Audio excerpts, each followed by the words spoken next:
CBI কালি আটক কৰা যি চৰাইদেউ 4জন যুৱকক লৈ বৰ্তমানৰ ৰহস্য আৱৰ্তত আছে আৰু সমগ্ৰ বিষয়টো সন্দৰ্ভত ইতিমধ্যে আচলতে CBI আজি পৰ্যন্ত বৰ্তমান সময়লৈকে আচলতে কোনো ধৰণৰ মুখ খোলা নাই আৰু আমি জানিব পৰা মতে সমগ্ৰ বিষয়টো সন্দৰ্ভত যি জিলা আৰক্ষী প্ৰশাসনৰ বিশেষ আচলতে তথ্য সংবাদ মাধ্যমক তেওঁলোকে অৱগত কৰিব পৰা নাই। কিন্তু এটা কথা ক'ব লাগিব যে কালি আচলতে যিকেইজন লোকক CBI আটক কৰিছিল যি বৰহাটৰ অমৰ চুমদাৰৰ অমৰ জীৱন গায়ন আৰু লংপুৰীয়া যুগান্তৰদ্বীপ গগৈ সমান্তৰালভাৱে নামৰূপৰ প্ৰাঞ্জল প্ৰতিম দত্ত আৰু মনোজ আগৰৱালক তেওঁলোকে আটক কৰিছিল সোধা পোছাৰ বাবে। আচলতে তেওঁলোকৰ যি জইণ্ট একাউণ্ট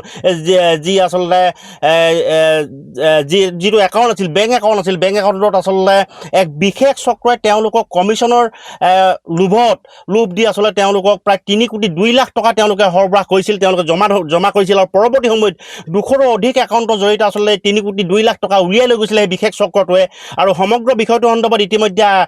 যি CBI ইতিমধ্যে তদন্ত অব্যাহত ৰাখিছে। তেওঁলোকক আচলতে কালি যি 4জনৰ লোকক ইতিমধ্যে CBI আটক কৰিছিল, আটক কৰাৰ পাছত পৰৱৰ্তী সময়ত আচলতে নিশালৈ তেওঁলোকক বাসগৃহলৈ যাবলৈ অনুমতি প্ৰদান কৰিছিল যদিও শেহতীয়াকৈ আজি পুনৰ তেওঁলোকক আচলতে সোণাৰীত যি বাহৰ পাতি থকা সোণাৰীৰ আৱৰ্ত ভৱনত বাহৰ পাতি থকা CBI দলটোৱে তেওঁলোকক তলব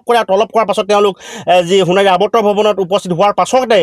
উক্ত 4জন যুৱকক লৈ আচলতে তেওঁলোকে CBI দলটো অজ্ঞাত স্থানলৈ ৰাওনা হৈছে আৰু এই বিষয়ত আচলতে কোনো তথ্য পোহৰলৈ অহা নাই। তেওঁলোকক আচলতে গ্ৰেপ্তাৰ কৰিব নে CBI নিজৰ জিম্মাত ল'ব নে তেওঁলোকক সাক্ষী বনাব, এনে এটা কোনো তথ্য পোহৰলৈ অহা নাই। এই ক্ষেত্ৰত আচলতে খন্তেক সময় পাছতে আচলতে গোটেই বিষয়টো পোহৰলৈ আহিব। হয়,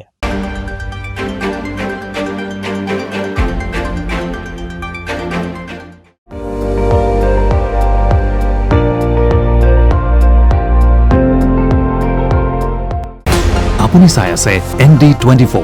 সৰ্বশ্ৰেষ্ঠ নহয় সৰ্বোত্তমৰ দৌৰত।